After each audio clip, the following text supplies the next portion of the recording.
రే, popular company అయిన మొబిక్విక్ది IPO రాబోతుంది. ఇది ఫోన్పే, గూగుల్ పే, పేటిఎం లాంటిది ఒక మొబైల్ యూపీఐ యాప్. నాకైతే దీంట్లో ఇన్వెస్ట్ చేస్తే గట్టిగా లిస్టింగ్ గెయిన్స్ వస్తాయి అనిపిస్తుంది. కాకపోతే ప్రాబ్లం ఏంటంటే, మనం ఆల్రెడీ విశాల్ మార్ట్ ఐపీఓ గురించి మాట్లాడుకున్నాం కదా. ఆ ఐపీఓ అండ్ ఈ ఐపీఓ రెండు ఒకే రోజు వస్తున్నాయి. అంటే 11th డిసెంబర్ నుంచి 13th డిసెంబర్ వరకు రెండు ఓపెన్లో ఉంటాయి. సో ఇప్పుడు రెండిట్లో దేంట్లో అప్లై చేస్తే బెటర్ అంటావు? ఈ రెండిట్లో ఏది మంచి లిస్టింగ్ గెయిన్స్ ఇస్తుంది అంటావు? నన్ను అడిగితే రెండిటికి అప్లై చేయడమే మంచిది అంటానరా. అయితే రెండిట్లో ఒకటే చూస్ చేయాలి అంటే ఏది చేయాలి అనేది మాట్లాడుకుందాం. అయితే దానికన్నా ముందు ఈ మొబిక్విక్ బిజినెస్ ఏంటి, ఫ్యూచర్ ఎలా ఉండబోతుంది అనేది చూడాలి కదా. చూద్దామా? చూద్దాం. కాకపోతే 3 years బ్యాకే వీళ్ళు ఐపీఓ రావాల్సింది, కానీ అప్పుడు ఎందుకో ఆపేశారు. ఇప్పుడేమో 70% వాల్యుయేషన్స్ తగ్గించుకొని మరీ ఐపీఓ లాంచ్ చేస్తున్నారు. సో ఎంత తగ్గించి మరీ లాంచ్ చేస్తున్నారంటే వీళ్ళ కంపెనీ మీద వీళ్ళకే నమ్మకం లేదా? సో ఇలాంటి టైంలో ఇన్వెస్ట్ చేయొచ్చు అంటావా? లేదంటే ఇంత వాల్యుయేషన్స్ తగ్గించుకొని వస్తున్నారు కాబట్టి ఇన్వెస్ట్ చేయడానికి ఇదే రైట్ టైమా? ఇన్వెస్ట్ చేస్తే గట్టిగా ప్రాఫిట్స్ వస్తాయి అంటావా? చెప్పురా. నీ క్వశ్చన్స్ చూస్తుంటే అనాలిసిస్ ఎలా చేయాలనేది నీకు చాలా వరకు అర్థమైపోయినట్లే ఉందిరా. మంచి ఇంప్రూవ్మెంట్ ఇది. మరి మన రూపాయి ఛానల్లో డిస్కషన్స్ అంత సింపుల్ లాంగ్వేజ్లో ఉంటాయి. నాకే కాదు, మన ఫ్రెండ్స్ కూడా బాగా అర్థమవుతుంది. సో ఫ్రెండ్స్, మీకు మా వీడియోస్ నచ్చినట్లయితే లైక్లు, షేర్లు, సబ్స్క్రైబ్ చేయడం మర్చిపోవద్దు. సో టాపిక్ రారా. Good, right. ఇంట్రెస్టింగ్ థింగ్ ఏంటంటే, మొబైల్ పేమెంట్స్ లేక డిజిటల్ వాలెట్ సర్వీసెస్ ముందు పేటిఎం స్టార్ట్ చేసిందని అందరూ అనుకుంటూ ఉంటారు కదా. కానీ 2009లోనే మొబిక్విక్ ఈ డిజిటల్ వాలెట్ సర్వీసెస్ స్టార్ట్ చేసింది. అయితే ఆ టైంకి జనాలు రెడీగా లేరు, ఇన్వెస్టర్స్ కమ్యూనిటీ కూడా ఈ డిజిటల్ సర్వీసెస్ మీద పెద్ద నాలెడ్జ్ ఆర్ కాన్ఫిడెన్స్ లేకపోవడం వల్ల సరిగ్గా రెవెన్యూస్ రాలేదు, ఫండింగ్ కూడా రాలేదు. అయితే కోవిడ్ టైంలో డిజిటల్ పేమెంట్స్కి వచ్చిన ఆపర్చునిటీ పేటిఎం చాలా బాగా యూజ్ చేసేసుకుందనమాట. కాబట్టి మంచి విజిబిలిటీ వచ్చేసింది దానికి. ఆ టైంలో మొబిక్విక్ ఆ ఆపర్చునిటీ అంతలా క్యాష్ చేసుకోలేకపోయింది. రైట్, 2011లోనే ఈ మొబిక్విక్ ఐపీఓ పేపర్స్ ఫైల్ చేసిందనేది నిజం. బట్ అప్పుడు నీకు గుర్తుంటే పేటిఎం కూడా ఐపీఓలోకి వచ్చింది కదా. మచ్ హైప్డ్ ఐపీఓ ఎలా ఫ్లాప్ అయిందో చూసావు కదా నువ్వు. సో లిస్టింగే స్టీప్ డిస్కౌంట్లో లిస్ట్ అయింది, దాని తర్వాత కూడా పడింది. కాబట్టి సేమ్ సెక్టర్, సేమ్ బిజినెస్లో ఉన్న దీనికి కూడా అదే గతి పడుతుందేమో అని చెప్పి భయం కూడా వచ్చిందనమాట. సో అది కూడా one of the reasons MobiKwik అప్పుడు ఐపీఓ నుంచి బ్యాక్ ఆఫ్ అయిపోవడానికి. ముందు ఒకసారి ఈ మొబిక్విక్ తాలూకా బిజినెస్ ఏంటో చూద్దాం. ఆల్మోస్ట్ పేటిఎం టైపేరా. ఈ మొబిక్విక్ డిజిటల్ వాలెట్ సర్వీసెస్ ఇస్తుంది, buy now pay later services ఇస్తుంది. అంటే స్మాల్ సైజ్ లోన్స్ తీసుకున్నావు అనుకో, అంటే ఫర్ ఎగ్జాంపుల్ ఒక మొబైల్ తీసుకున్నావు, ఇప్పుడు తీసేసుకో, దాని తర్వాత డబ్బులు కట్టు అంటారు అనమాట. ఇన్స్టాల్మెంట్స్లో కట్టించుకుంటూ ఉంటారు. నెక్స్ట్ పేమెంట్ గేట్వే సర్వీసెస్ కూడా ఇస్తుంది. జాక్ పే ద్వారా ఏంటంటే అటు మర్చెంట్స్ని ఇటు రిటైలర్స్ని కూడా కలుపుతుంది అనమాట. సో ఈ సర్వీసెస్ వల్ల ఏంటంటే అటు రిటైలర్స్కే కాకుండా ఇటు మర్చెంట్స్కి కూడా బిజినెస్ కవర్ చేసే ఛాన్స్ ఉన్నది రేపొద్దున. అర్థమైంది కదా? అర్థమైంది. నౌ ఈ ఐపీఓ బేసిక్ డీటెయిల్స్లో చూస్తే వీళ్ళు 572 crores రైజ్ చేస్తున్నారు. అండ్ అంతా ఫ్రెష్ ఇష్యూనే. మొత్తం డబ్బులు కంపెనీ పర్పస్కే యూజ్ చేస్తారనమాట. ప్రమోటర్స్కి రూపాయి కూడా లేదు. అండ్ ఆ డబ్బులు ఫైనాన్షియల్ సర్వీసెస్ గ్రోత్ అని, technology advancements like AI models అని, మెషిన్ లెర్నింగ్ అని, డేటా సైన్స్ అని ఇలా వాడతాం. అండ్ పేమెంట్ డివైజెస్కి క్యాపిటల్ ఎక్స్పెన్సెస్ కోసం వాడతాం అని చెప్పి అంటున్నారు. సో ఇది మంచి పాయింటే కదా. నెక్స్ట్ December 11th ఓపెన్ అవుతుంది, December 13th క్లోజ్ అవుతుంది. Price range 265 to 279 and lot size 53. So ఒక లాట్ అప్లై చేయాలంటే మినిమం 14,045 రూపీస్ ఉండాలన్నమాట. అండ్ మిగతా డీటెయిల్స్ అన్నీ ఇక్కడ స్క్రీన్ మీద చూడొచ్చు. డీటెయిల్స్ అన్ని చూశాను. అయితే లాస్ట్ వీడియోలో మనం విశాల్ మార్ట్ ఐపీఓని దాని కాంపిటీటర్స్తో కంపేర్ చేసి చూసాం కదా. అలాగే ఈ వీడియోలో కూడా మొబిక్విక్ని దాని కాంపిటీటర్స్తో కంపేర్ చేసి చూద్దాం. అప్పుడు మనకు ఒక ఐడియా వచ్చేస్తుంది, అసలు కాంపిటీషన్తో కంపేర్ చేస్తే ఇది ఎలా పర్ఫామ్ చేస్తుంది, ఫ్యూచర్లో కాంపిటీషన్తో కంపీట్ చేయగలరా లేదా, అసలు దీంట్లో ఇన్వెస్ట్ చేయాలా చేయకూడదని ఆ క్లారిటీ వచ్చేస్తుంది. రైట్, అయితే ఒక క్వశ్చన్ అడుగు. నీకు కాదు, మన ఫ్రెండ్స్కి. ఫ్రెండ్స్, మన ఎక్స్ప్లెనేషన్స్ అండ్ డిస్కషన్స్ మీకు అర్థం అవుతున్నాయా లేదా? బేసిక్ డీటెయిల్స్ అనేది మీరు ఎక్కడైనా చూసేయవచ్చు కదా అని చెప్పి కొంచెం అడ్వాన్స్ కాన్సెప్ట్స్ అంటే అడ్వాన్స్ సబ్జెక్ట్ టచ్ చేస్తున్నాం. అండ్ ఏ విధంగా అనలైజ్ చేయాలనేది కూడా మీకు అర్థమయ్యేటట్టు చెప్పడానికి ట్రై చేస్తున్నాం అన్నమాట. సో ఒక పని చేద్దామండి, ఈ వీడియోలో అలాగే ముందు మనం చేసుకున్న విశాల్ మార్ట్ వీడియోలో ఈ టాపిక్ అవసరం లేదు అని మీకు ఏమైనా అనిపిస్తే ఆ టైం స్టాంప్స్ కామెంట్స్లో పెట్టండి. అండ్ ఓపెన్గానే అడుగుతున్నా అండి, మీకు ఎక్కడైనా సరే సోదిలా అనిపించింది అనుకోండి, అదైనా సరే టైం స్టాంప్స్లో కామెంట్స్లో పెట్టండి. అర్థమైంది కదా. సో మీకు ఇంకా మంచి ఇన్ఫర్మేషన్ ఇవ్వడానికి మీ కామెంట్స్ అనేది పనిచేస్తూ ఉంటుంది. సరే చెప్పు, ఇందాక ఏం అడిగావు నువ్వు? అదే ఈ మొబిక్విక్ని ఫోన్పే, పేటిఎం లాంటి కంపెనీస్తో కంపేర్ చేస్తే బాగుంటుందని. ఎస్, కంపేర్ చేద్దాం. అయితే ముందు ఈ మొబిక్విక్ తాలూకా రీచ్ ఎంతో అనేది నీకు చూపిస్తాను. ఎందుకంటే మొబిక్విక్ అనేది చిన్న కంపెనీ, అసలు దీనికి రీచ్ ఉందో లేదో అని డౌట్ పడవచ్చు కదా నువ్వు. సరే, మార్చ్ 2024కి పేటిఎం వాలెట్ యూజర్స్ ఇంచుమించు 5.98 crores ఉంటే ఈ మొబిక్విక్ తాలూకా యూజర్స్ 1.35 crores. ఓకే కదా. అండ్ ఒక 40 lakh మర్చెంట్స్ కూడా ఉన్నారు. వీళ్ళు మర్చెంట్ బేస్ కూడా బాగానే ఉన్నది. రైట్, ఫోన్పేది 1.94 crores అండ్ అమెజాన్ పేది 66.8 lakh యూజర్స్ అనమాట. అంటే నీకు జస్ట్ చెప్పడానికి.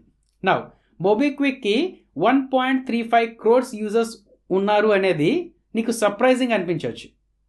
ఎందుకంటే నేను ఎక్కడా చూడలేదు, అసలు ఈ మొబిక్విక్ అంటే ఏంటో ఎక్కువగా తెలియదు అనుకోవచ్చు నువ్వు. But 70% of the users Tier 2, Tier 3 cities నుంచే వస్తూ ఉంటారు అనమాట. అంటే మరీ అంత హైఫై కల్చర్ లేని వాళ్ళు ఉంటారు కదా వాళ్ళు.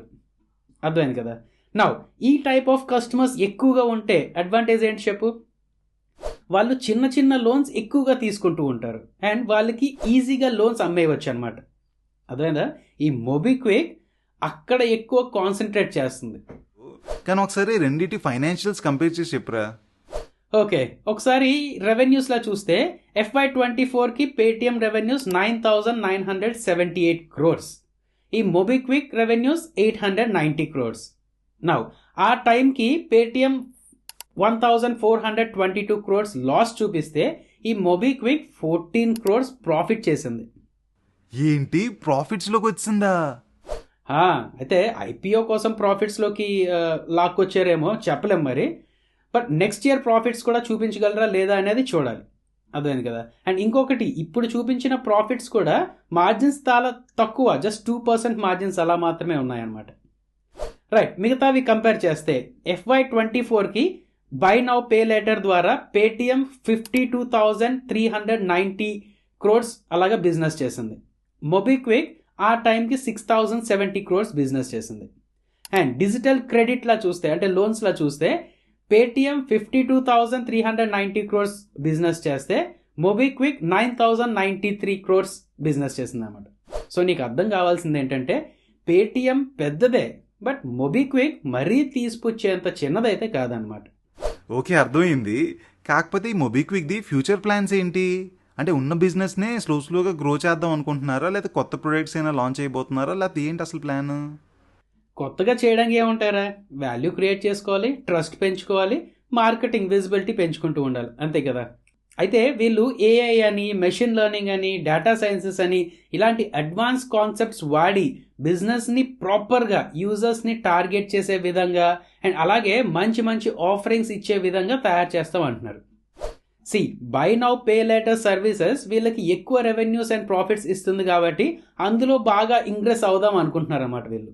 అండ్ అలాగే పెద్ద పెద్ద సిటీస్లో ఈ పేటిఎం, ఫోన్పే, గూగుల్ పే ఇలాంటి కాంపిటీషన్ తట్టుకోవడం కష్టం కాబట్టి వీళ్ళకి మంచి స్కోప్ అండ్ రీచ్ ఉన్న Tier 2, Tier 3 సిటీస్లో ఫైనాన్షియల్ ఇంక్లూజన్ చేసి డిజిటల్ అడాప్షన్తో అక్కడ ఎక్కువ ఎక్స్పాండ్ అవుదామని చెప్పి వీళ్ళ ప్లాన్ అనమాట.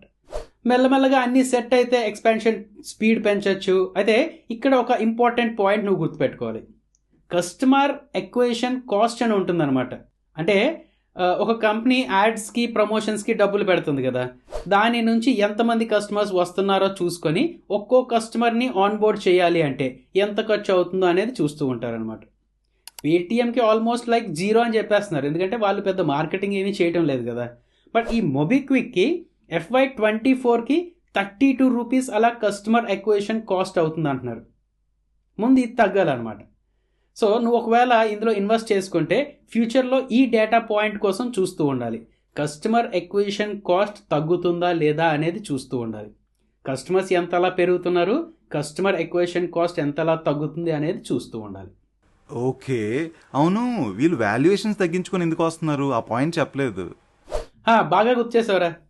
వీళ్ళు ఏదేదో చెప్తూ ఉంటారు, బట్ ఆ వాల్యుయేషన్స్కి జనాలు రారు అనే తగ్గించారనమాట. సింపుల్గా చెప్పాలంటే అంతే, అదే ఇంకా అదేందా. వాళ్ళు చెప్పింది ఏంటంటే రెగ్యులేషన్స్ కాంప్లైన్సెస్ వల్ల వాల్యుయేషన్స్ తగ్గించామంటున్నారు, బట్ మార్కెట్ కండిషన్స్ బాగోలేదు అండ్ వీళ్ళు ఇంత వాల్యుయేషన్స్లో వస్తే ఎవరు ఐపీఓ సబ్స్క్రైబ్ చేయరు అని చెప్పే వాల్యుయేషన్స్ తగ్గించుకున్నారు. ఇదే నిజం నన్ను అడిగితే. ఓకే ఓకే, అర్థమైంది. కాకపోతే ఫైనల్గా ఇది చెప్పరా, ఈ ఐపీఓలో అప్లై చేయాలా వద్దా?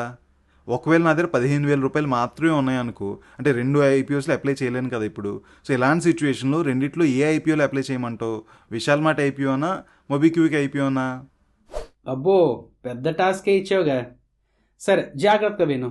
ఈ మొబిక్విక్ ఆపరేట్ చేస్తున్న fintech sector high risk high rewarding sector అనమాట. సో వచ్చిన అలాగే వస్తాయి, పోయిన అలాగే పోతాయి. విశాల్ మార్ట్ ఆపరేట్ చేస్తున్న సెక్టర్ సిఏజిఆర్ బేస్ చేసుకొని వెళ్తూ ఉంటుంది. ఈ విశాల్ మార్ట్కి పెద్ద రిస్క్ ఏమీ ఉండవు. కోర్స్ ఎకానమీ డౌన్ ట్రెండ్లో ఉంటే దాని బిజినెస్ కూడా తగ్గుతుంది అనుకో, బట్ అంత పెద్ద రిస్క్ ఏమీ లేవు. బట్ ఈ మొబిక్విక్కి సెక్టర్ పరంగా బోలెడ్ రిస్క్, రెగ్యులేషన్స్ ఎక్కువగా ఉంటూ ఉంటాయి, సెక్యూరిటీ రిస్క్ ఎక్కువ ఉంటుంది, కాంప్లైన్సెస్ ఎక్కువ ఉంటూ ఉంటాయి, ఇలా రిస్క్ ఎక్కువే ఉంటాయి అన్నమాట. సో మళ్ళీ అదే చెప్తున్నారా నీకు, ఎక్కువ రిస్క్ తీసుకోగలం, ఎక్కువ రివార్డ్స్కి ఏం చేయగలం అంటే మొబిక్విక్. లేదు స్టడీ రిటర్న్స్ చాలు, ఎక్కువ రిస్క్ తీసుకోలేను అంటే విశాల్ మార్ట్ అనమాట. అదే కదా. అండ్ లిస్టింగ్ గెయిన్స్ కోసం అయితే మాత్రం రెండిటికి అప్లై చేసుకోవడం మంచిది. రెండు ఒకేలా లిస్టింగ్ గెయిన్స్ ఇవ్వచ్చు అనిపిస్తుంది అనమాట. సరే, ఒక పని చేద్దాం రా, ఇప్పుడు టూ ఎర్లీ టు ప్రెడిక్ట్ కదా, December 11th ఓపెన్ అవుతున్నాయి రెండు. సో 12th అలాగా ఆ టైంకి మన రూపాయి ఛానల్ కమ్యూనిటీ సెక్షన్లో రెండిటిలో ఎలాంటి లిస్టింగ్ గెయిన్స్ రావచ్చు అనేది అనాలిసిస్ చేసి ఒక పోస్ట్ పెడదాం. సో ఫ్రెండ్స్, ఆ పోస్ట్ చూసుకొని దాన్ని కూడా మీ అనాలిసిస్కి యాడ్ చేసుకొని అప్పుడు లిస్టింగ్ గెయిన్స్ కోసం ఎవరైనా అప్లై చేసినట్టు ఉంటే మీ డెసిషన్ మీరు తీసుకోవచ్చు. ఫ్రెండ్స్, మన ఛానల్ని సబ్స్క్రైబ్ చేసుకున్నారా లేదా? ఇంకా ఫ్యూచర్లో మంచి మంచి వీడియోస్ రాబోతున్నాయి. సో ఫాస్ట్గా సబ్స్క్రైబ్ చేసుకోండి. అలాగే లైక్లు షేర్లు కూడా చేశారనుకోండి, మేము ఇంకా మంచి మంచి వీడియోస్ తెస్తూ ఉంటాం. చేస్తారా? గుడ్ అయితే.